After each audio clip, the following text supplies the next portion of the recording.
Et ça kola bipagnon sur vos alliés kozwa biso tozali en direct la chaîne Nabino Masolo ya Congo tozali ko pesa bino mbote ko pesa bino matondi mingi na ndengo bopona esakola pona kozala informé oui mais également pour contribuer na développement ya mboka oyo à travers esakola oui à travers makanisio to pesaka pour la kotonga ekolo na biso République démocratique du Congo. Alors binope na biso to sara mayele to sangisara makanisi bongo pour la kotonga ekolo na biso bien commun République démocratique du Congo. Ngai medare longue nazali na plaisir ya kozala liboso na bino pour na ko échanger na mwana mboka José Mboulay lelo azali en format invité. Pona to solola to sakola to sala mosala obopesa biso mosala obopesa biso mandat moko ezali renouvelable plusieurs fois. Merci. Bozali na Europe, bozali kolanda biso en direct ya chaîne YouTube Masolo ya Congo, bozali na Afrique, bozali même l'intérieur ya mboka, tozali kosenga bino makambo mibale. Ya liboso bo s'abonner massivement la chaîne Nabiso Masolo ya Congo, bo s'abonner également la chaîne Nabiso Esakola télévision pour na ko attaquer l'actualité, mais également ce qu'on s'abonner ko bo sanate ko allumer cloche pour na ko luka ba notification pour la notification pour attaquer émission tango José Mboulay ako sakola to tango medare longue azali liboso na bino pona kosakola longo ezali ya koinda mabe na Kinshasa ba opposant nyonso bientôt bakozala réduit en silence bientôt nazo beta lisolo wana sikoyo kala mingi te mais na kobeta pe ngai moko te lokola tozali na mwana mboka José Mboulay botika na pesa ina numbote pendant ce temps to partager lien bandeko nyonso bakota balanda esakola wana nde kosala eloko moko ya malamu tozali en direct tozali kosenga na bino ba kolanda biso en direct en tout cas bobo sanate bo partager lien bo commenter et puis tout ça là que bandeko nyonso ba kongomani nyonso balanda émission oyo. Alors nazali en face il y a invité ya mokola lelo José Mboulay 650 balobi todini topin. Bonne santé. Merci beaucoup Santé Zali Malamou, merci beaucoup mon amboka Médard Elongue professeur, merci na le directeur technique valable mon amboka Nida, merci na le boss patron Yama Masolo Congo Télévision mon amboka Moïse Mbouyi. Bon séjour ici kazana kati ya kolanda biso depuis Paris, ici kazali sikasikawa na ko présenter na ba excuse na ngai belé na ba téléspectateur na biso ba mesana ko tala biso na musala wondenge to sala kango melelo to se présenter liboso na bango na Polo Boye donc et puis Polo Boye ba comprendre que urgence ya mboka ezwa kibiso na isiki ezwela kibiso et singela ki na lombango tu pour répondre urgence zali bongo musala to sana kati ya kosala ko communiquer na esakola ndenge mona mboka Medara Elonga utikolo babo s'abonner na chaîne esakola bo s'abonner pe la chaîne Masolo ya Congo bo continuer ko partager lien et aller aussi façon na bino ya ko soutenir biso pe ko encourager biso mais profitant na balobo pe singa mona mboka Medara Elonga tika na d'entrée des jeunes à saluer nanu bravoure musala makasi au ministre ITP mona mboka John Banza azana kati ya kosala John Banza lelo a kobeta lisolo ya plusieurs milliers de kilomètres banzela on les ali kosalema na République démocratique du Congo plusieurs kilomètres, je parle bien, je précise bien tout à kolanda yango na briefing on va sala kina mwana mboka Patrick Mouyaya ministre ITP John Banza parce qu'il est tellement très bien entouré na bilenge loko da ba sénateur Papi Labila voilà pourquoi tozana posa ya crime wana jeunesse jeunesse où ils allaient ko sala musala pénétré ministre le sénateur Papi Labila donc les loboyé ministère ya ITPR ils ont quatre la banzela. J'ai entendu le ministre évoquer plusieurs kilomètres à Banzela, vous savez, à Kinshasa, des milliers de kilomètres à Banzela, vous allez conserver dans l'intérieur, route nationale numéro 16, route nationale numéro 2, route nationale numéro 8, route nationale, nous sommes dans Kati, comme ça, les minutes, route nationale, nous sommes dans Kati pour travailler en gros, de façon que, et pour permettre Moka et se rallier facilement. Hein? Moi, Moka directeur Nida, je crois que photo à Papi Labila, image à Papi Labila, le sénateur. C'est un jeune très dynamique, très engagé. Voilà la jour où il y a besoin de nomination. Justement, Papi Labila Azali, mon corps, il y a bas bilingue ou bazali engagé pembeni il y a mon Mboka John Banza. Voilà pourquoi. Biso tona kati ko saluer quand même esprit naïe, engagement naïe na bolingo na kati ya ko pesa na pour l'intérêt République démocratique du Congo. Donc, souvent les Congolais ont l'habitude de mais lui il fait quand même de l'exception. Oui, Papi Labila ba compétence a-t-il au service ya chef. Justement, azali parmi les jeunes au balobi ba côté Kamili Moté. Papi Labila aza très engagé pour la défense, il y a la République démocratique du Congo. En passant, mon amboka Bédard et Longue, Bisso et Sakola dit que Tokumi Sarabatu, Basala Ramsala Malam. Et moi aussi saluer le paquebot de la République, Doudou Famba l'Argentine, voilà. De la République. Ouais, Doudou Famba continue toujours au Salam Moussala Ndengue Longobani, Ndengoza comme on a pas plus longtemps que hier. Hier, c'était le 9. Azala qui na Sénat, il y a la République démocratique du Congo pour défendre 4 accords et à financement où ils allaient destinés à développement socio-économique.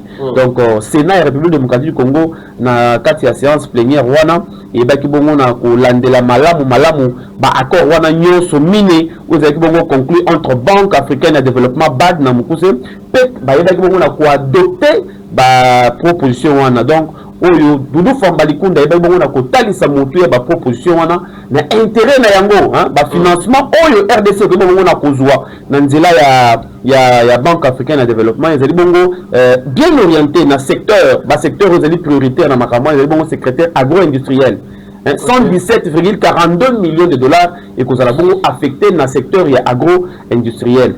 Et puis Doudou Famba on retrouve ces ressources que na assistance humanitaire na population déplacée à est bongo on a bénéficié de 26 millions de dollars pour assister bango modernisation formation technique jeunesse jeunes aussi formation professionnelle 120 000 jeunes formation.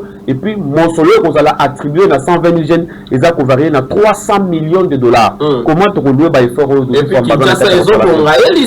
oui, justement. Vous dites que le chef de l'État a 250 millions de dollars et qu'on a bon affecté la local a fait le général Jean-Pierre Kassongo Kabouik à côté de Marambongo, tax force le chef de l'État est en place. Mon solo, Doudou Famba, on a contacté les sénateurs, et mon solo, il y a Moussala, il y a Kongali, qui ça, c'est Ngele Bongo. Bravo! Le ministre de la Moussala, le coup de Doudou Famba. Sans oublier aussi, Manamboka, et les heures de poche. Mais avant, les heures de j'ai suivi, en tout cas, sans flatter, Bana Congo, Congolais, Nyoso, Boko, Landabiso.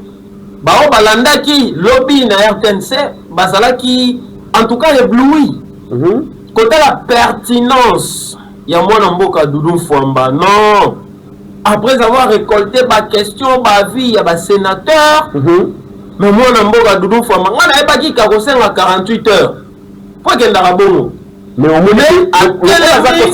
se retrouver honorable Kingandi a tout le monde boy la réponse est honorable Kingandi on va qui boy merci mais tala boy makambo nyonso batiaki ba question batulaki même par rapport ya ba service au Union européenne na bande kolongola ba fulu na mikoleleka il a répondu avec lucidité. Je me suis dit ça c'est un ministre. Doudou Famba, c'est un jeune compétent, très engagé. Très compétent. Très engagé aussi dans la défense de la patrie.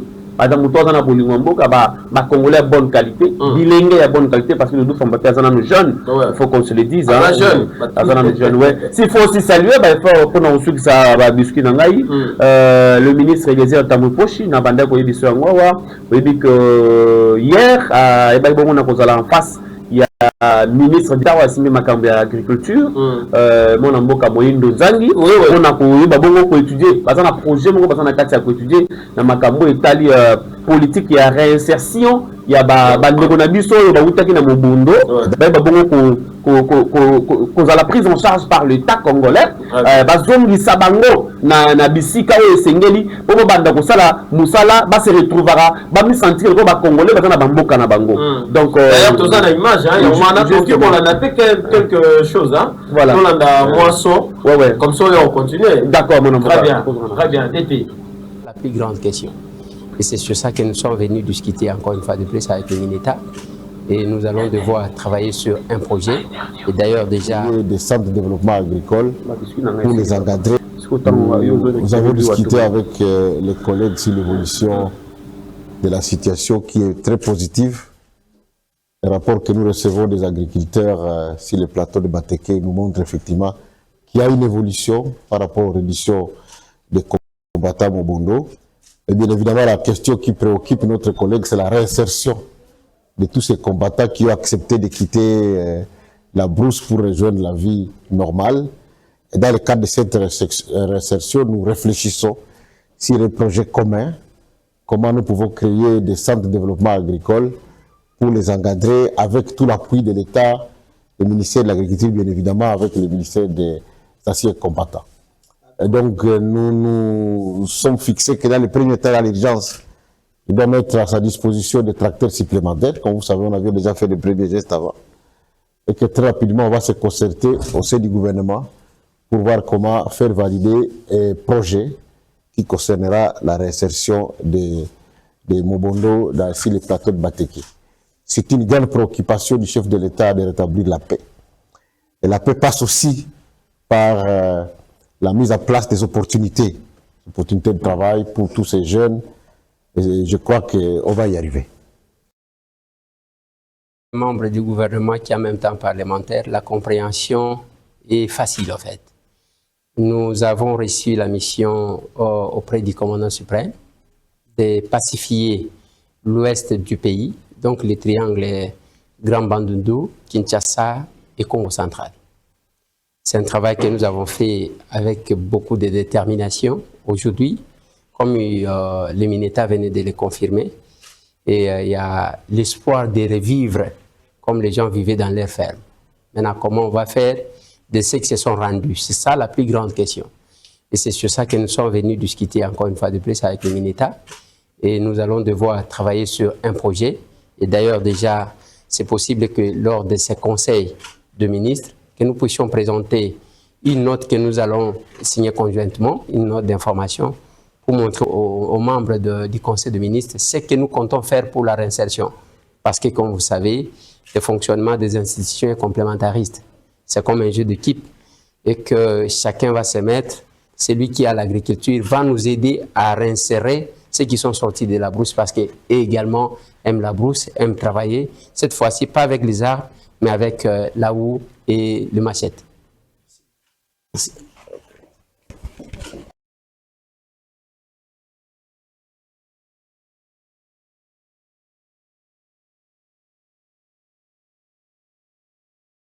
Bon, vous savez, l'avantage de rencontrer un membre du gouvernement qui est en même temps parlementaire, la compréhension est facile en fait. Nous avons reçu la mission auprès du commandant suprême de pacifier l'ouest du pays, donc les triangles Grand Bandundu, Kinshasa et Congo central. C'est un travail que nous avons fait avec beaucoup de détermination aujourd'hui, comme le MINETA venait de le confirmer. Et il y a l'espoir de revivre comme les gens vivaient dans leurs fermes.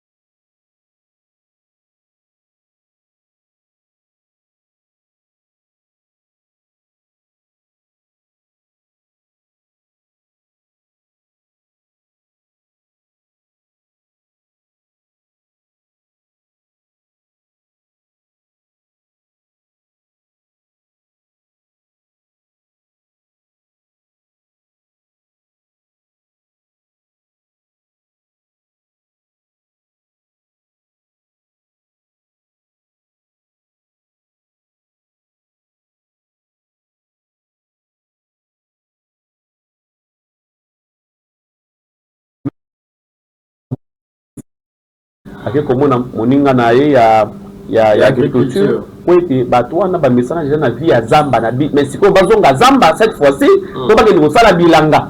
Donc il faut aller comprendre que bravo na ba ministre wana mingi nyonso mbali pour engagement na bango. Très bien mwana mboka na ebisaki bino eza koinda na Kinshasa dossier ya changement ya constitution epeli moto, mais entre temps kala mingi te ba opposant ba kokoma bango nyonso ba prisonnier na kobetela bino lisolo kala mingi te, mais liboso ba bokolanda biso à travers le monde ba congolais bopesa biso makasi bopesa biso force bosabone na deux chaînes masolo ya Congo esika bokolanda biso ngonga oyo pe esakola télévision esika bokolanda biso na sima bosabone massivement bopesa biso force mais bon partager pe lien pour que bandeko nyonso bazwami bipai na bipai bakoka kolanda biso.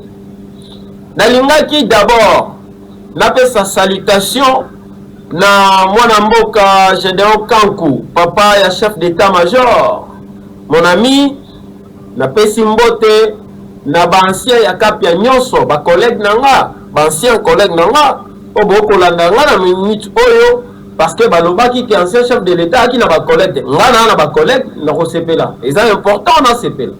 Gédéon Kankou, Doris Makila, Stone Makinda, bino nyonso mbote bosabone. Alors, liboso to beta lisolo ya nini ekosimba te na lufu na frontière parce que le ezali deuxième jour lufu ekosala te ba déclarant basali grève tozali na ba image bokolanda yango mais liboso to loba nini ekosimba te na betela bino lisolo ya ministre moko babengaka les géants du gouvernement na minute oto koloba azali ko se retrouver na mikili ya poto. Il s'agit de son excellence Louis Watum Kabamba, ministre ya mine ya République démocratique du Congo. Masolo ya lufu na kozongela yango kalate na kozongela masolo ya lufu kalate parce que batindeli biso ba vidéo lolenge oyo na lufu ça ne va pas.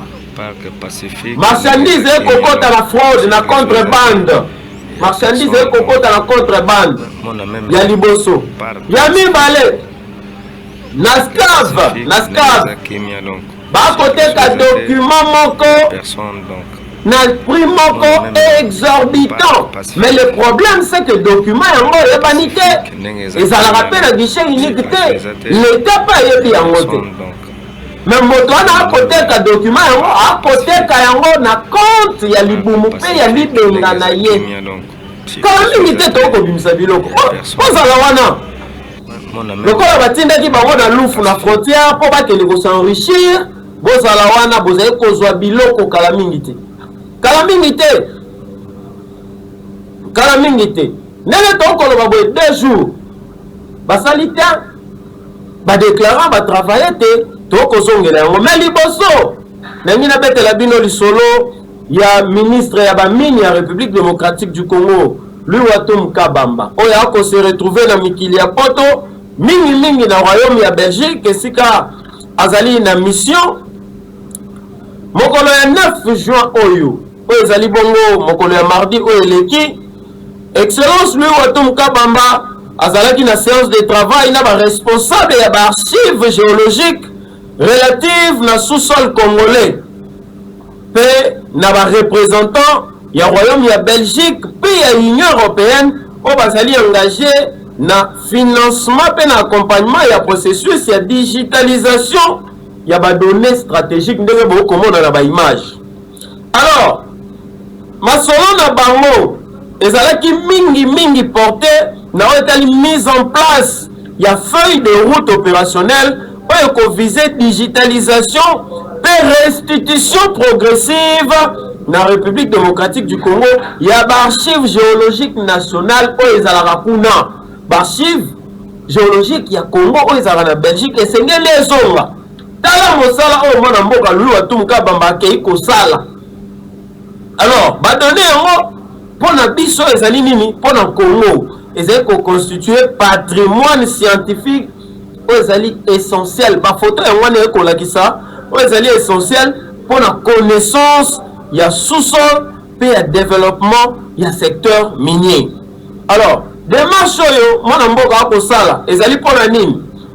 Mwana mboka Louis Watum Kabamba a entamé démarche oyo mpona kogarantir na ba géoscientifique congolais accès na ba données moko ezali fiable ya qualité ya likolo oyo ezali indispensable na amélioration ya connaissance géologique ya territoire ya République démocratique du Congo pe ya renforcement ya ba capacité ya exploitation pe lisusu e kosalisa na ko orienter ba investissement pe na découverte ya ba gisement ya sika. Alors masolo na bango ezalaki pe na etali projet Panaf Geo plus oyo ezali bongo lancé na Kinshasa depuis mars 2026 oyo ezali ko appuyer renforcement ya ba capacité ya ba service géologique africain à travers digitalisation ya ba données pe partage expertise pe modernisation ya ba outils techniques. Alors esengeli koyeba ke initiative oyo mwana mboka Louis Watum Kabamba azali ko porter, azali ko s'inscrire na vision ya chef de l'État Félix Tshisekedi Tshilombo sous coordination ya premier ministre Judith Suminwa Tuluka oyo balingi modernisation ya gouvernance na otali secteur minier pe valorisation stratégique ya ba ressources naturelles ya mboka na biso République démocratique du Congo. Alors ministre ya boye ata kutongo to boya kata kuto congolais mesana ko boya esengeli kozala motema mabe ndoki ndenge balobaka pona na ebité mon mboka José bon côté. Non justement mon mboka Meda, vous savez lui Watum Kabamba c'est un génie. Un génie dans le secteur plus de 30 ans. Il a travaillé dans le secteur Yamine, plus de 30 ans. Et là, on va proposer battre à moi, on va te dire Louis Watum Azali Kouya non, Louis Watum Azali Moutou Azako maîtriser le secteur Yamine. Donc, je me suis dit, chef de l'État Tangwalalaki, Ange Bayelaki. Secteur Yamine, Nevada, Kinyen, RDC. Les doyers. Plus de 30 ans dans le secteur Rwanda. Et il s'y connaît, il y a matière très bien. Les gens qui ont fait la démarche sur la poto pour ce n'est pas donné à n'importe qui. Très bien. Ce n'est pas donné à n'importe qui. Félicitations. Bravo, bravo au ministre Louis Watum Kabamba. Azala Moutoumoro, très humble, très humble, mais expérimenté. Alors, toujours, monsieur le ministre, le mona Moïse Mbouyi. Très bien. Alors, Nangonga Oyo, Tonito Beta Sikoyo, Masolo, ya Mboka na biso République démocratique du Congo. Nini eko simbate na lufu, na frontière ya lufu, nini eko simbate? Nini eko simbate? 2 jours ya ngoyo, ba déclarant ba kosala mosala te. Louf comme il rôle la terrain ya football. Nesi yo match ezate. Mwana mboka. Et ça le mi bongo le 8 oyo. Nojek parti ya opposant Constant Mutamba avant to kota dossier à Loufu. Ba kei bongo ko porter plainte contre ba opposant Martin Fayulu. Jean-Marc Kabunda beaucoup de balles au comment les Kabunda à Kabunda wa Kabunda. Je rapporte ça, j'ai pris ça. Va porter plainte contre celui de l'envol Balobi exactement dit que bazali en contact na Kabila pe mosolo ba ko salela ezali bon mosolo oyo outi ezali financement ya ancien président Yamboka na biso tant baki ko funda bango pe bandeko bafundi balobi justice là et ça na lombangu ba instruction ya dossier parce que bazali na ba révélation ya makasi ya kosala Tant oyokaki yango omonaki yango ndenge nini ezali normal? Est-ce que ezali acharnement contre l'opposition? Tout kanisi que voilà que le meilleur gagne. Bon, en tout cas, en ce que je sache, vous savez, depuis l'avènement de Félix Antoine Tshisekedi Tshilombo, le bâti que a limité interférence dans le secteur de la justice. Donc, il y a en tant que chef de l'État, a limité le pouvoir de la justice, c'est ça la moussala na yango ndenge longo bani. Il a limité le pouvoir de la politique et le côté de la makambu ya justice. Bande de sur la Nojek, on va porter plainte. Ils sont libres. Ils sont libres, ils sont des Congolais, bazar Congolais, bazar na libre voix, il y a au commun que non il camboyo, donc il faut fonder la batoyo, vous avez raison. Il y a un monde bako senga na justice, asa na lombangu, pour que awa na kusala, musala na ndenge longobani. Mais tangu bango bazu mo kama kende kufunda bandeko wana koloba ete bazali en contact na Joseph Kabila. Na yebi penza te, na yebi te, justice ne sengele sala musala na yango. Parce que, na moi lelo, à ce que je sache, na bonne sanité, en tant que journaliste aussi analyste politique, Joseph Kabila, c'est un ancien chef de l'État, Yamboka Nabiso. Joseph Kabila, azana bancrage belé, watiki Namboka Nabiso. Joseph Kabila, bien que condamné, na justice Yamboka Nabiso, mais il reste un ancien ami. Il y a des Congolais qui sont vous allez comprendre, oui, mais comment on peut ça? Même s'il est condamné. Même s'il est, est-ce que nous sommes condamnés, donc on va dire qu'il bodinga, il y en a qui vont mettre ça, il y en a qui vont. Mais ce gars qui déjà à trahir déjà Mboka. Mais non, il faut qu'on fasse. Attends qu'on trahir ça qui Mboka. Il y a des anaïs. Mais on peut y avoir des condamnés. Mais on peut y avoir. Tu es banni en aïe. Mais on peut y avoir qui s'attelle. Tu es banni en aïe.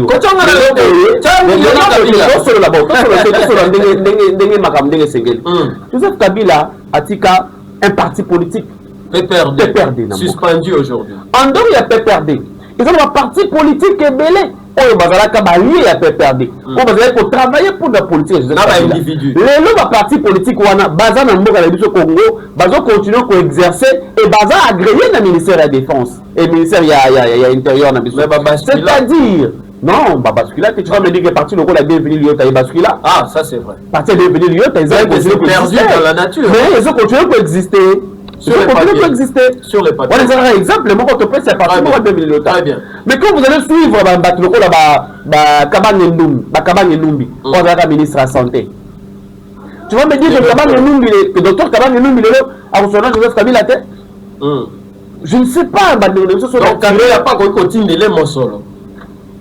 Na wana naza ko motoro na kotindi le poisson na ngoni mais so kabange numbi alelinzala na libota na ye abengi rais nazana nzala wana nga balete eke Kabila tindele mbongo donc mbongo ne komika pour la Congo je ne sais pas na tumika ka motuna batu ba analyser na ndenge wana c'est excellent batu ba analyser na ndenge wana mais soki bande ko na biso na jek balobi que Martin Fayulu, Jean-Marc Kaboun, Delis Sanga, na bande ko na biso mususu parti ya Moïse Katumbi na parti ya Matata Ponyo bazwa ka mbongo ko ute pa Joseph Kabila mais esengela kinde ba spécifier mbongo oyo batindela ka bango ezali nde pona mosala nini soki bazali na ba preuve que Kabila tindela ba mbongo ko ba déstabiliser ba institution ya république. Là, ils ont raison. On a raison na bango ya kende ko funda ba pesi na ba preuve na bango que tala mokolo songolo pakala Kabila tindela ki kabunda mbongo autant et akamata mosolo wana. Je te donne l'exemple, c'est le cas il y a dossier notre aîné, notre grand frère Koutunabiso Jakindala qui a été interpellé pour soi-disant 50 000 $, batindela qui est pour préparer Kumoro Boye, Nanzela y a aéroport, tant que chef de l'État, à ça qu'on na Moka. En tout cas. Là, tu vas voir que va interpeller Moutou pour Azumbongo, na cinéma, on a un objectif, il y a pour toucher dans l'institution où chef de l'État. Et Jakindala va payer pour ça. Mais si on a Kabila de la Kaboun, je ne confirme pas. Mais est-ce que Kabila peut atteindre la Kaboun Mbongo pour déstabiliser l'institution de la République ou pas? Je ne sais pas. Parce qu'il y a aussi un message disant que Bandeko Baouti pas Kabund, notamment Maître Fall, là Josué Mbumba, Bazui Mbongo et Batumoko, $20 000 pour pouvoir déstabiliser justement la partie à l'opposition. Jean-Marc Kabound en particulier. Bon, vous savez, dès qu'on a une médaille longue, c'est que parfois, on a des choses à faire. Moi, ici, je vais interpeller conscience na biso bilenge. Nous, les jeunes, biso ba jeunes, il faut comprendre tout fongola miso. Le jeu que les politiques sont en train de nous amener maintenant là. Ba jeu ba ping-pong. De l'autre côté, baza kofunda, ba bilenge otu kotanga awa. Que non, bah lui a qui $20 000 et à côté moi on va déstabiliser Kabound. Mais bango peut baquer qu'on pense que donner une chose pour dire que non, bah le danger que notamment. Bah que peut va donner une chose pour dire que non, Kabound a zorombo à Kabila pour déstabiliser bah institution en Boka. Et surtout que mais dans tout ça, intérêt nabiso ba jeune les awad. Dans tout ça, ma kele bango soit ça. Intérêt nabiso bilenge les awad. Même na bango oyo azolobela avenir la jeunesse. Qui d'entre eux alobela avenir la jeunesse? C'est ici que je vais encore choquer ba Congolais ebele ba Congolais. Ba Congolais biso ndeko oyo azalaki na CNJ nani le gars ici William Mukambila Longwe Mbuya Koti. Mais Mbuyongo depuis Kazawana. Rien. On ne sent absolument rien. Rien. Donc, Mboui égale fois 2 ya Mukambila, la destruction jeunesse. Jeunesse, c'est allé abandonner. Jeunesse, c'est allé abandonner. Les lobes jeunes au Komona, j'aurais appris que le 12 Oyo, Martin Fayoulou, Kaboul, ici, la palais du peuple, c'est le vendredi. Ah ouais, excusez-moi. C'est ce vendredi ici. Le 12, bien sûr. J'aurais appris. Mais vous allez constater que la plupart, il y a c'est la crème aux alliés à jeunesse. Mais pour l'intérêt même. Pour l'intérêt même. La jeunesse doit comprendre quelque chose. Moi, tirer un exemple, dans le comportement, il y a Franck Djongo. Aujourd'hui, Franck Djongo est où? Ah, ok. Franck Djongo est où? Combien de jeunes derrière Franck Djongo, Bouna et Toumba, puis Franck Djongo a prison, Franck Djongo a bimi, tant qu'on a goûté mon solo. Il y a Kabila vient Moïse Katumbi le Franck Djongo Azab. Avenir à Bajen ou Ezawat.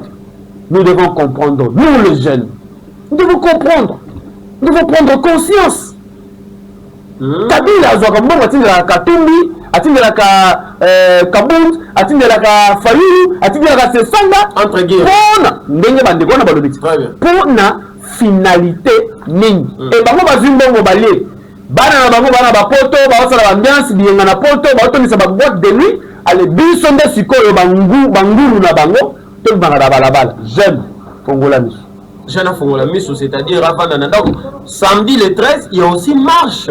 Il y a union sacrée pour soutenir changement, il y a constitution. Est-ce que changement constitution non?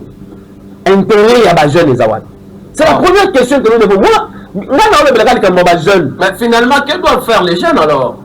Il est temps que jeunesse ait élément et réclamé par Nayango des choses. Nous, les jeunes, nous ne devons pas rester bangamba politique. Donc, les jeunes pour nommer quelque part, il faut qu'on les canne à circuit politique. Pour ça, Monsieur Mbouyo Azali, président du Conseil national des jeunes, nous sommes les amis. Que le travail qu'il fait a expliqué ça. Conseil national de jeunesse. Est-ce qu'il faut expliquer lui-même Mbouyi, il n'est pas manipulé par exemple. Mais papa, il est ici, il y a la politique. Désigné par un clan politique, et quand il va partir là-bas, il va répondre à la devoir. La jeunesse de la partie politique. C'est ce qu'il faut comprendre. Rien à espérer. Et nous allons espérer ça. Il faut risquer de marche pierre politique. Et c'est quoi notre avenir? C'est quoi notre avenir? Ça c'est très important. Ça c'est très important. Très bien, Mon Mboka José. Ils sont en opposition, ils sont en majorité. Bah, quand même, biso peuple. Et pourtant, jeunesse, c'est à dire qu'on considère 60% de la population. 60% de la population. Très bien, Mme Mboka. En tout cas, nous espérons que le message, il y a José Mboulaye Outi dans mon thème, il faut toucher quand même quelques jeunes, parce que c'est révoltant. Ça fait mal, parce que d'abord, j'avais échangé avec un vieux là, qui m'avait interpellé directement. Et bon, vous parlez au nom de quelle jeunesse? Une jeunesse qui est totalement débandade, une jeunesse qui n'est pas organisée, une jeunesse qui ne s'y connaît pas. Vous avez de la jeunesse nini. Et jeunesse où on est réclamé nini, mais c'est au moment où le bango baza divisé. Mais c'est quoi le rôle de M. Mbouiwana ou Azalina Senji? Il est là pour faire quoi? Il fait quoi? Ça, c'est très grave. Voir aussi même ministre et jeunesse. On peut aller plus loin. Elle est perdue, hein? À qui on oh, l'ombre d'elle-même. Maman. À s'occuper de l'église, à s'occuper de ma jeune. Mais le problème, c'est que Azapé a beaucoup de diplômes. Mais l'église n'a pas de jeune. Elle a beaucoup de diplômes. Est-ce que Bangono va se retrouver? Est-ce qu'à s'occuper maintenant de la jeunesse et l'église n'a pas? Parce que dans le Nanu, même la Bible est la terre. Bilangue, c'est le bandit, la monanda. Quelle l'église n'a pas posé la question? Ce jeune sur le nom, il va projet. Il y a plusieurs jeunes qui ont un projet dans Bango, dans le ministère de la jeunesse. Pour être gouvernement, et ça va avoir coup de pouce. L'autoprise en charge de la jeunesse. Création d'emplois. Papa, il y a des jeunes qui sont des docteurs aujourd'hui, des licenciés. Les gens qui ont tout, moto. Ah, moto. Nous sommes des motards. Ça, c'est vrai. Nous avons des licenciés, des docteurs, des gradués. Bateau Batangi. Et puis, comme il est on trouve que c'est maintenant. Par manque, nous sommes là. Quelle est la politique au État en jeu concernant l'épanouissement de la jeunesse? Le gouvernement avait dit par l'entremise de la première ministre Kapesi 1 800 000. Et qu'il y a 1 800 000. Et 1 800 000. 1 800 000. Et qu'il y a 1 800 000 jeunes. Wapi. Tout le monde, non? Soyons vrais. Bazou Moussala, Wapi. Seigneur. Bazou Moussala, Wapi. Seigneur, au secours. Seigneur Yaka, ça fait mal de fois qu'on parle de salutations à vous tous qui nous suivez, nous sommes en direct. Vous allez sur Masolo, Yakongo, Awa. Nous émettons depuis la capitale de la République démocratique du Congo, Kinshasa.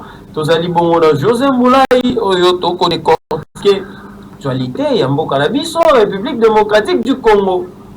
Et donc, nous sommes avant que tu continues, José Mboulaye. Est-ce qu'il faudrait qu'on ait opposant ou gêner dans le changement de la constitution ou devrait-il bâtir la libre pour quand même équilibrer le débat? Non, pour nous, surtout comme une phase où on a opposant ou le changement de la constitution, c'est qu'il est commis la dictature. Nous avons la République démocratique du Congo, commis Mboka, mais je ne pense même pas que même le chef de l'État, Félix Tshisekedi, a toléré que les lois opposants parce que les télémé le changement de la constitution. Non, c'est leur droit. Ils ont le droit à Bango et à télémé là. Ils ont le droit à Bango et à Congo et à changement de la constitution. Mais si vous pensez que vous avez raison, vous Vandi Sabandikouana, vous expliquez Bango l'importance, il y a changement de la constitution, vous expliquez Bango but. Vous expliquez Bango Tinani et les autres Tinabino vont changer de constitution. Vous convaincre Bango si seulement si vous allez vrai Congolais. Vous convaincre Bango n'a pas objectif Nabino et Makambo Tambola. Le problème c'est que est-ce que chef Azala aye baganyo so batunaye basalaka em so bakoyi ko kanga batuna pa par la folie du pouvoir. Mais là, de moi, c'est que je sache, le chef de l'État est la seule personne où elle est mieux informée Mais à côté de la justice. Bon, c'est ça son problème. Il avait dit que à raté interférence, la justice. C'est ça le problème. Mais du moins, ceux qui ont raison, non fondé. Non fondé. Il peut. Mesure de grâce présidentielle en tant qu'autorité. Okay. Avant de signer Mukanda, grâce présidentielle, et puis Moutola Bimili Banda. On en a vu avec même Fang John Wabima la mesure grâce. Très bien. Très bien. Allez, nous allons toucher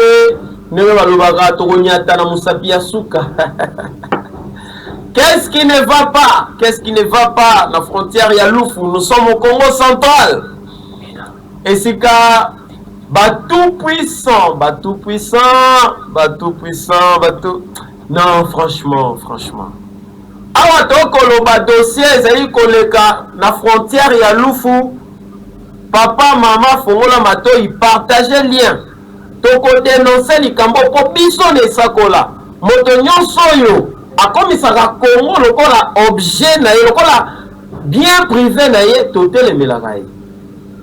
Moto elingaka kobimisa libumu na ye libenga pe famille ba makambo na ye. Na place ya République démocratique du Congo. Moto wana akokutana na esakola.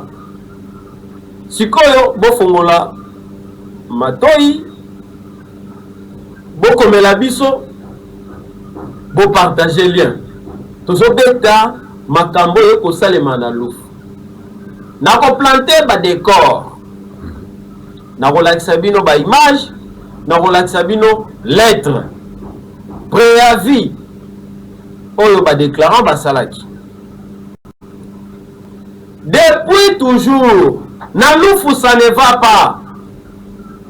Contrebande et ezali na succès na impact makasi balobi ezali ba service ya sécurité. Fraude eleki makasi na Lufu, fraude. Na kolakisa bino ba vidéo oyo ezwami na contrebande na fraude, ba marchandise oyo kobima na fraude. Na kolakisa bino. Na kolakisa bino ndenge oyo lelo oyo Lufu ezalaki lokola cimetière calme na frontière, très calme, pas de déclarants, pas de commerçants, moto tout atikali na ndako na ye. Na ebite to benga yango ville morte ya ezalaki grève ya ba déclarant. Mais to banda liboso na lettre. To banda liboso na lettre oyo salemaki lettre ba déclarant ba komelaki sous-directeur. Sous-directeur ya DGD ya Lufu. Bazali kobenga ye Buzo Bonoa, Monsieur Buzo Bonoa, bakomela qui est lettre. Voilà la lettre. La première page, s'il vous plaît. Voilà la lettre. Bandeko ba déclarant, bakomela qui sous-directeur ya Lufu. La première page. Oh, la deuxième page, ndeko. Bandeko ba déclarant, ba annonça qui préavis na bango. Balobi bako travailler durant 2 jours. Et bandaki lobi, voilà, c'est ça. Oui, comme tombe la moquette, nous allons lire l'objet. L'objet, oui, il y a non, ça s'il vous plaît. L'objet, préavis de l'arrêt de travail contre l'inaction de la DGDA face à la situation alarmante dans la frontière de Lufu. Comme les autorités nyonso bâtie. Nini bako réclamer balobi fraude ezali makasi, contrebande ezali makasi, mais DGDA par son sous-directeur azali ko sala mosala mabe ako agir te. Maintenant botala ba vidéo oyo ebimaki na contrebande, 2 vidéos ebimaki na contrebande. Na sima tokotala vidéo ya journée ya lelo pe tokozongela José Mboulay pour ko décortiquer la vérité à son mot et kobima awa. Mona mboka tiala biso 2 vidéos wana ya contrebande, ya fraude. Comme ça total la paix na sima oyo ezalaki bongo journée ya lelo bongo to ya kozonga siko na table elongo na mwana mboka José Mboulay. Bon continuer ko liker, bon pesa biso ba j'aime, bon commenter, bon partager lien pour le repérer sa biso force. DT. En attendant, vidéo comme très dispo. Moi, Namboka, José Mboulaye.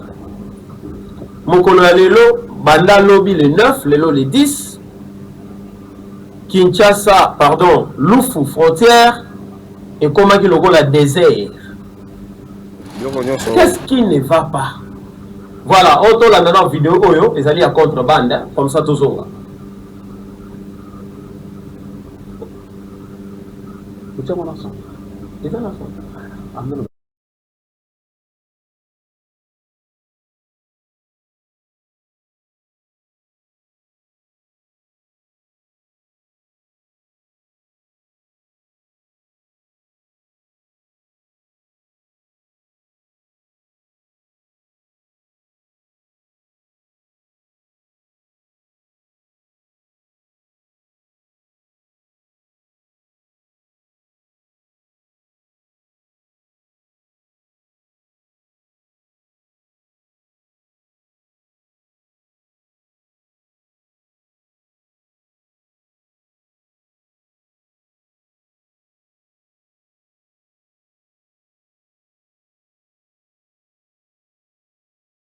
Eza kimia donc circulation eza te son donc mona même na parc pacifique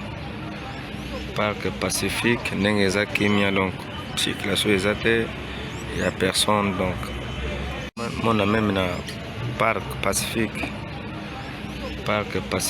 ndenge eza kimia donc circulation eza te.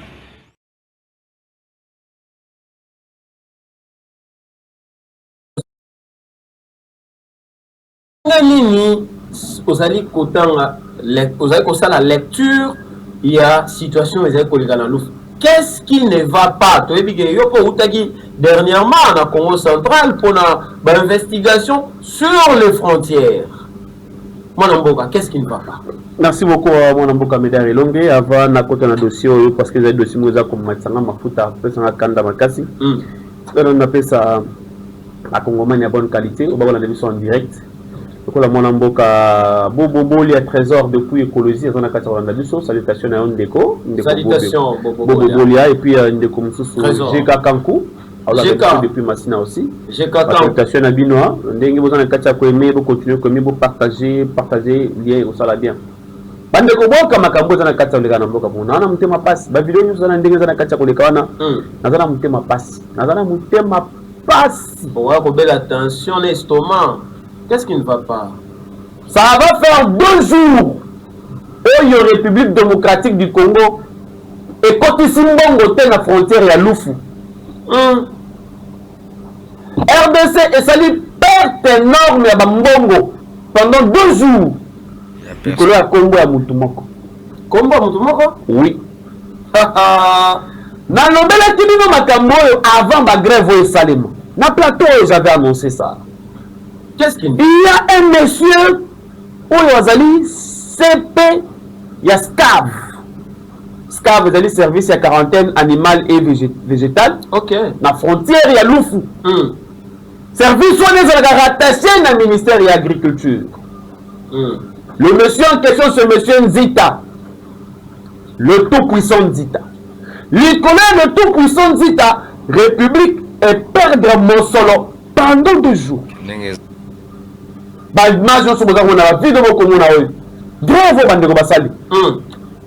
Bazo réclamer nini? Likolo ya mutu wana monsieur Nzita.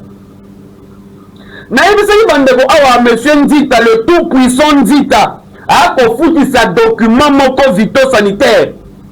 Document wana oyo efutamaka na départ tango ba commerçant bakenda kosomba biloko na bango na mikili ya poto na bamikili bapaya tango bakendaka na banque pona konverser mbongo na bango na biloko bafutaka document wana déjà na kati ya mbongo na bango wana. Mais tango biloko wana yaka soki eyeli na frontière maritime lokola nzela oya nani na port na biso ya ngwango kuna na nini na ya Angola et puis na nini oya ya Congo central bisika DGDA iziraka port wana na fleuve ango et foot sakate. OK. efuti sakate na matadi. Mais monsieur Nzita a eu le courage à koloba que ezala ministre national Moïndo Nzangi, ezala coordonnateur national ya SCAV. Et d'ailleurs, Azana Kati qualifié que ce n'est même pas un agronome, on a droit à couper ça a été, Azana instruction à couper ça a été. Ezala ministre provincial de l'agriculture, ezala coordonnateur provincial ya SCAV. Bapé Sakaye, frère fonctionnement. Nzita dit ça tout haut. Alors, Bapé Sakaye, frère fonctionnement. Et le coup, la bâtine de la game bon fonctionnement, a kamati décision ya kobanda kofutisa document wana phytosanitaire wana akofutisa yango na lolenge na kimutu makasi na ye en plus ako remplir yango na maboko. Mais c'est un document à l'état. Mais document wana futisa makate futamaka déjà au départ ya marchandise dans les jours mais quand même bon côté que pas à l'état. Mais non, ah depuis 2024 monsieur Nzita document yango wana tala ya komaka na maboko. Depuis 2024, c'est monsieur-là, monsieur Nzita, a confoutu sa document dans la Congoman 25 000 francs dans la tricycle. Ma moto et le marabiloko. José Mboulaye. 25 000 francs. Tout pas si José Mboulaye. Bon, on a 25 000 francs. Ils allaient bon à l'état. Et quel n'a pas si à l'état. Monsieur Nzita, a pourquoi ça va tout le long, a tout le la coordination provinciale. Na ministère de l'Agriculture. Or, pour la coordination provinciale, le coordonnateur provincial a déjà monsieur Nzita ou Matoyi a péki ça y est, a yebi ça y est, mokanda wana kofuki saka yango lisusu te. Ba déclarant ba sala makelele pour la mokanda o, ba Nzita inde ti na bureau coordonnateur provincial na Matadi. Ba dengela Nzita atika kofuki sa mokanda o.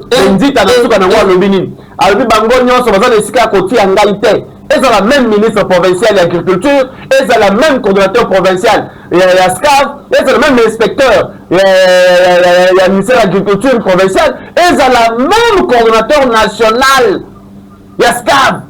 Il y a qu'on dépendre de ministre national, Moïndo Nzangi. Il y a Zobanga Kaka ministre. Kaka Moïndo Nzangi, il n'aide pas la République. C'est pourquoi Akobanga ministre. Mais à l'obé, il y a qu'on dépendre au B. Na mwana mboka Moïndo Nzangi nde azo couvrir rien wana nde sika singeli toto na busiko sika siko c'est que soka za ko loba bon c'est que Moïndo Nzangi ministre de l'agriculture aza couverture na ye et sika singeli siko ba kongomani toto na moto nde wana monsieur le ministre d'état de l'agriculture son excellence Moïndo Nzangi Nzita nde azangisi Congo ekotisa mokolo pendant 2 jours. Selon Nzita wana akoloba que seul moto ya kobanga ezaka yo. Si yo moto batelaka ye, c'est yo moto couvraka Nzita.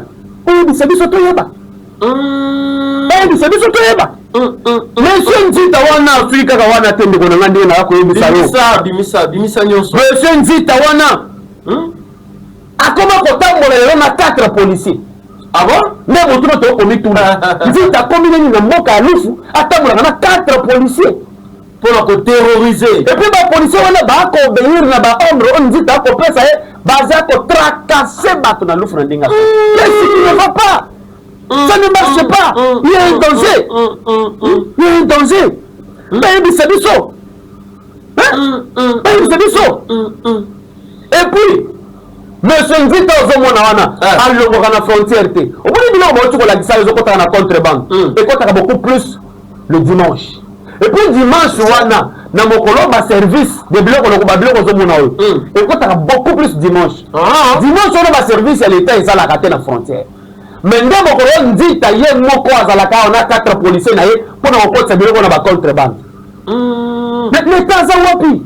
Biloko Nzita ko sala yango depuis des années. Aujourd'hui Nzita est le tout puissant.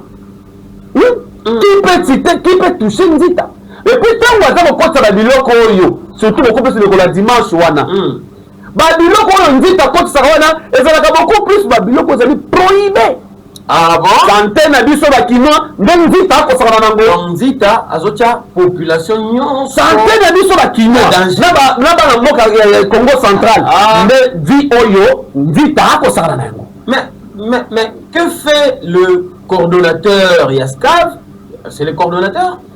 Que fait le ministre provincial face à cette situation? Nzita lobi bango bazana mot d'ordre ya kopesa yete. Bana tina azana tina kobanga bango te ya kobanga obeka ka ministre national. Moindo Nzambi.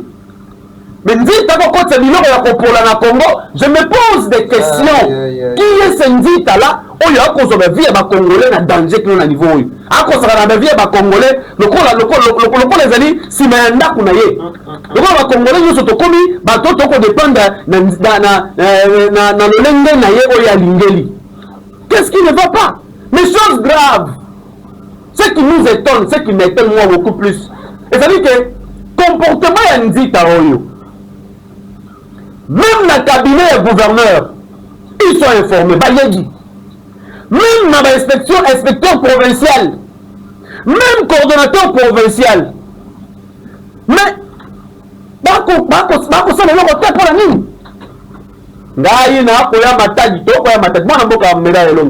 je crois qu'il faut que les matadi. Donc, on a une photo de Nematadi, photo de le ministre provincial, tout le coordonnateur provincial, ni vraiment ils ont un cas de Konekana parce qu'on ne comprend pas Nzita à quoi combattre au niveau wana. Attends un message. Gédéon Kankou a commis Azali ennemi à pouvoir actuel, Azapé ennemi à peuple.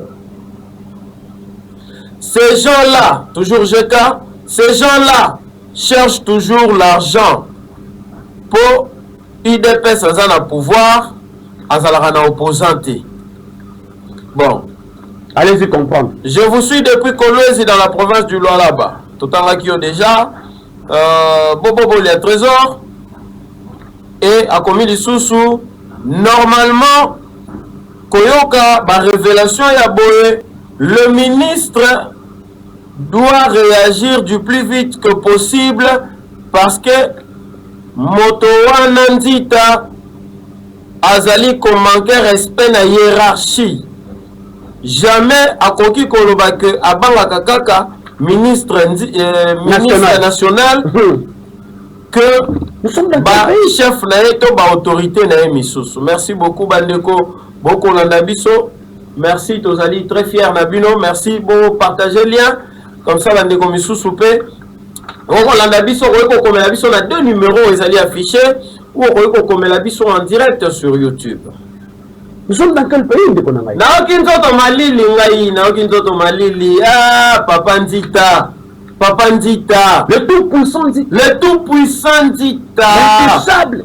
Ah, attends de yondo leki na ofati na pouvoir.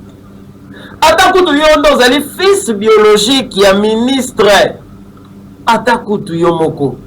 2 jours, depuis 2024, au côté d'un document, 25 000 francs, tu habites 25 000 par kilo, 25 000 par tonne, parce que moi je trouve anormal, je crois que 25 000 on les allés pour un chariot, en même temps pour un camion. Au côté d'un document, un manuel, document un manuscrit, au côté d'un 25 000 francs.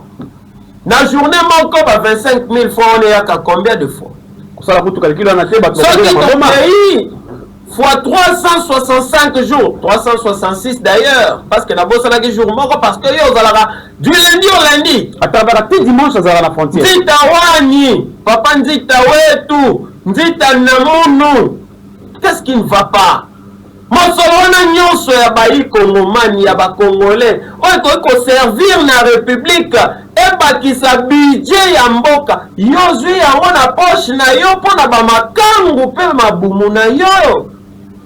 Papa Nzita, tobelela yo tosala nini? Le tout puissant. Oko banga ministre provincial, mais nani azali ko encourager yo? Nani azali couverture na yo? Monsieur Nzita, nous allons venir jusqu'à Lufu. Tokolingateur komona koeba nani nde azali soso oyo azali kobatela bamaki. Yo azali maki nani akobatela yo? Okoma na niveau ya komanquer respect na cordon. Okoma na niveau ya ko bafouer autorité ya ministre provincial. et agriculture. Est-ce que c'est un ministre Moïndo Nzangi? Tout le qui change rappel bikolo, un moko zali naza muluba, un moko nazali moswahili, un moko et talibi sauté. Mais tant qu'il y a détournement de millions de dollars, le bureau na yo n'est pas na yo, on recoute en ça parce que nous ne pouvons admettre qu'un seul Congolais, un seul, au comme qu'on se met terreur na lufu, yoko minzambe, nana kosimba yo, ministre provincial oko boudé, nana kosimba nani penza ko toucher yo papa, ndenge jibe mpe na lobaka kite peu, yo ozali nani, kaka po ozali CP ya SCAV, yango komi kozwa décision au-delà même ya ministre provincial. Taxe oyo ezali na guichet unique te, taxe oyo ozali kofutisa yango na libumu na yo moko mpona nini? En tout cas tokozala wana kala mingi te, nous allons faire une descente, okokutana na esakola, okokutana na baconfrère misusu, tokosala na yo émission, soko boyi tokokita mpona kozwa baélément. Ça ne va pas, mais moi na mboka José, mais lufu wana ezali na sous-directeur il y a DGDA. Est-ce qu'il n'est pas informé? Est-ce que lui aussi ne peut pas sanctionner cet individu, ces messieurs, c'est tout puissant? Yanzita. Non, mais ce qu'il faut comprendre, mon amboka Moïse, mon amboka Médard Elongue, excusez-moi, Nzita azako dépendre na direction provinciale ya DGDA, hein? Donc Nzita azali ko dépendre na ministère de l'agriculture. Oui, selon le ministre dans l'ordre européen, ça a été ministre provincial, coordonnateur provincial dans l'ordre européen, ça a été inspecteur provincial dans l'ordre européen, ça a été même coordonnateur national. À l'oubli que le coordonnateur national, ce n'est même pas un agronome. Donc, un agronome européen, ça y est, meeting noté. Donc, pour naïe, à la ministre national, Moïndo Nzangi. Est-ce que c'est normal?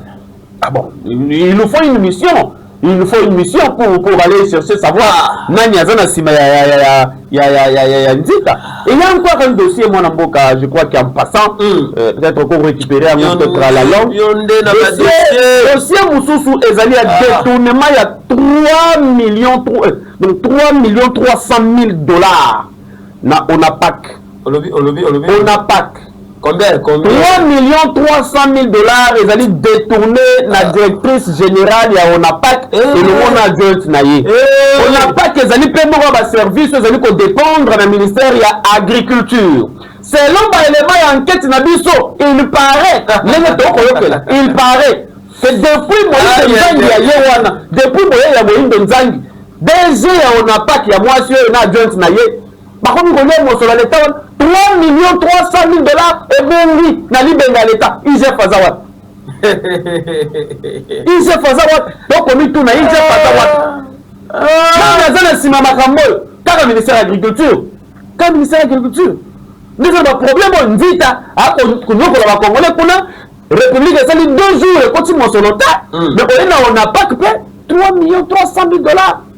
Est-ce qu'on peut dire, est-ce qu'on peut être tenté de dire que le ministre de l'Agriculture a Zali compétent Je le dis ici tout haut et je m'assume. Je demande au président de la République, chef de l'État et à la première ministre d'interpeller, non madame la première ministre, d'interpeller Moïndo Nzangi. Tout les questions pourquoi dans le secteur il y a trop de désordre? Et je demande même d'ailleurs à les députés nationaux. Nous sommes dit contrôle parlementaire. Interpeller le ministre Moïndo Nzangi pour toutes les questions pourquoi dans le secteur nous dit que la loi na lufu on n'a pas nombre de 3 300 000. Chers députés, faites votre travail. Donc, madame la DGA, Bazali pointé. Balié 3 300 000 dollars. 3 300 000 dollars. Et puis on dit que vous trouvez les lits dans le dossier. C'est le PCA. Le président du conseil d'administration d'Alléluia, le PCA, le Kumbidika, ça c'est très grave. Ce qui PCA lobby, PCA, ça c'est une affirmation. Il faut. Exactement.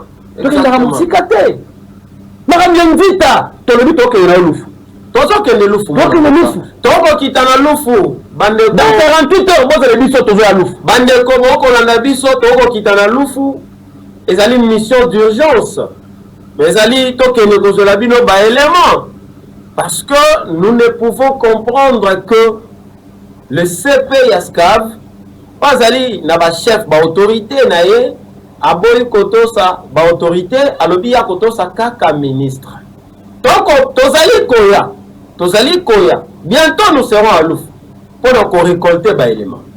Mais excusez-moi, Madame Monga Numbi Mimi, DG ya Onapak. Monga Numbi Mimi. Il y a 3 300 000 $. Bloqué. À l'Onapak aussi, ça ne va pas. Mais c'est quel pays? Pour l'année de Boko Sali, sa chef de l'État. Maman Monga Mimi. Maman Numbi, Boni, Boko Sali, sa chef de l'État, on n'a pas. Est-ce que ça parce que les Congolais, on n'a pas.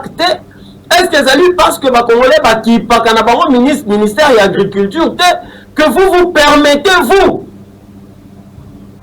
il y a qu'organiser, présumé détournement, il y a 3 millions.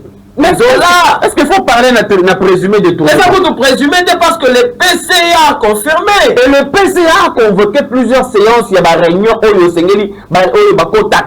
au conseil d'administration. Ça fait 3 fois, ou bien 2 fois comme ça, où il y a des jeunes à des qui m'a réunion, on a bayakati. Parce que vous que le dossier qu'on a soulevé dans la réunion, il y a 3 300 000. Et ça va 3 300 000. C'est ça, ah, ok. Ok. PCA m'a dit que Milinga, où Milinga Likaya. Est-ce qu'on peut dire que ce sont les ennemis et du président et de la République? Ce sont les ennemis de la République. Quand un chef ne sanctionne pas, c'est-à-dire il y a complicité. S'il y a détournement, il faut poser la question du ministre de l'Agriculture. Pourquoi ce genre de dénonciation et que Salema et lui le ministre a traîné à Kalimounoko? Même pas un seul message. Même une demande d'explication. Même pas une communication officielle. Il y a cabinet naïe, ministre de la tutelle, pour dire que nous avons appris présumé détournement pour parler comme ça. Mais rien du tout. Mais quand un chef reste qui met dans le dossier, le coup là-bas, on peut dire qu'il y a quoi? Qu'est-ce que Moïse Donzangi cache derrière ça? Et il est parti même plus loin qu'on nommé un directeur, on n'a pas qu'on affecté Bango, sans toutefois qu'on consulte les organes on n'a pas, entre autres le conseil d'administration. Est-ce que mon José Moulay, il a dit que vous allez pendant mon thème passé, est-ce que les alités Azako se permettre luxuana parce que le peuple congolais et qui pas qu'à penser ministère Wana et agriculture? Bon, mais écoutez, vous voyez que le chef de l'État, Félix Antoine Tshisekedi Tshilombo, a devoir à répondre à appel ya liboso oyo et Bengana Kabila na pouvoir libomunza les aramatoïté. Le social. Tango, Tshisekedi a na pouvoir, c'est le peuple d'abord. Le peuple d'abord, ça signifie quoi? Faut batubalia, non? Faut batubilo qui t'attend na wenze. Batubalia batonda, panier ménagère. Pourquoi qui nous soit que non, 9 produits, c'est là que je vais toucher encore le ministre Mkoko Samba. 9 produits, qui nous soit que Kitatalo, 9 produits, l'osso, semoule, basoso, et Kitatalo. Et qui t'aide? Tu l'avais quitté? Mais jusqu'où vous allez nous amener? Comment? Est-ce que Kitty toi Kitty? Jusqu'où vous voulez nous amener, cher ministre? Parle du soir. Est-ce qu'il s'est déjà prononcé sur le changement de la Constitution? Non. Moi, je ne sais pas. Les gens ne sont pas ceux qui moto azali na mokonzi mboka te azali pe du côté ya république te. En tout cas nyonso ko sala kokuta na nisakola. Non, biso na biso ezali au travail pour na école république démocratique. Problème na biso ezali c'est tout. Justement c'est un point justement ça mon mboka médaille. Alors problème de biso ezali simple. Alors tu peux être même avec le chef de l'État. Mais si tu ne sers pas aux intérêts ya Congo, Congo, tu sais comment tu côté les médailles. Tu côté les médailles Tomo comme na suka, mais je vais continuer, je vais encore lire certains messages. Voilà, je commence par GK Kanko. En tout cas, il est fidèle, hein? Il est avec nous, monsieur GK depuis Massina. Il faut bakangaye. Ndeko Médard, Batouana, Bazosala Bongo, pour suivi P ezalakate. Imaginez ce qui suivi ezalaka, akokagi ko mi pesa ba luxe nyonso wana te. Entre autres, notre gouvernement est responsable de sa chute. Donc, gouvernement yemoko responsable de la chute na yemoko. Bobengi Sandita, aya koyebisa biso, soki eza nini au juste. Ah, maman, ça c'est Madame Christine Tanga. Ah, Madame Christine Tanga. Merci beaucoup. Toujours Madame Christine Tanga. Tu as raison, et c'est pourquoi Nalobaki que notre gouvernement est responsable. Nous allons prendre cet appel. Hein? Nous allons prendre cet appel. Nous sommes en direct. Bonjour, monsieur. Bonjour, monsieur. Ah, il est parti. Il est parti. Il est parti. Namonaki Kombo Bakomi Olivier. Olivier, nous te saluons. Hein? Au Bengibiso, mais au Kati. Tu as évité. Pourquoi au Kati? Alors, Bande Kobo, Kolanabiso. C'est une déception. Tant au Kolobaboy. Ozali opposant. Ozali moto ya majorité. Tant aux mandat pour nous travailler pour le peuple congolais. Et c'est nous travailler pour le peuple congolais. Mais au cas contraire, Okokutana na Esakola, pe Esakola à côté les Melayo qui n'ont pas souka. Alors, nous allons chuter. Comme il a souka pratiquement. Il y a une émission à Bisso, mais il fallait. Topé Sambote na maman Thérèse Lelomino Oyazali Bongo Mokondi ya fondation Fofé Fati Évolution Fofé na Mokuse Bango batelemi na période oyo mboka ezali na nungu et pas wapi ba ndeko ya majorité présidentielle misusu bazali na hypocrisie ba kobatama kasi Fofé telemi agani na mongo makasi ya lobby oui au changement de la constitution ba lobby bango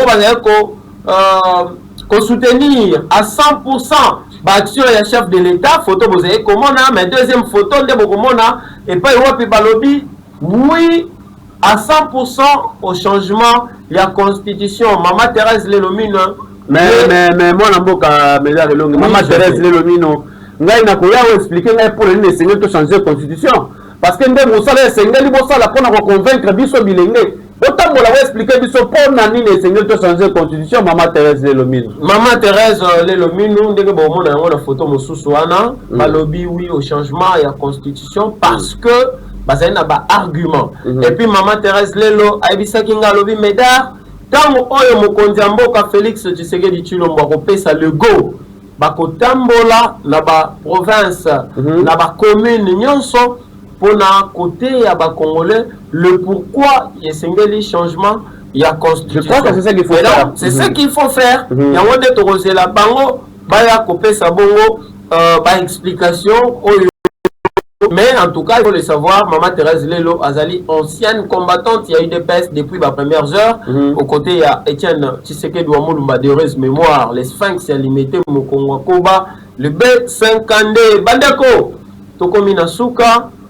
Liboso était chuté dans des annoncés émissions. José Mboulaï, Malobaya Souka, Okoikotike là-bas Congolais, et ça boni. En tout cas, Malobaya Souka, moi je que Sakola est na Kati, au cœur de l'investigation.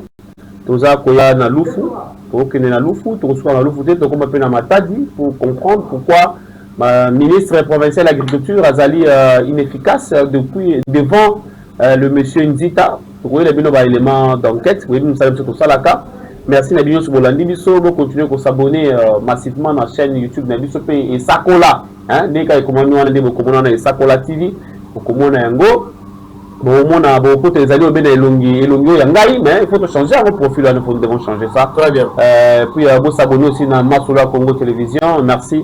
Vous partagez vidéo, vous likez, vous avez toujours à servir. Merci Nabino Nyoso. Très bien. Merci Nabino Nyoso. Bolanda Gibiso, on a Kinshasa, capitale de la République, ton intérieur, ton Libanda, il y a Afrique, Libanda, il y a Mboka, République démocratique du Congo.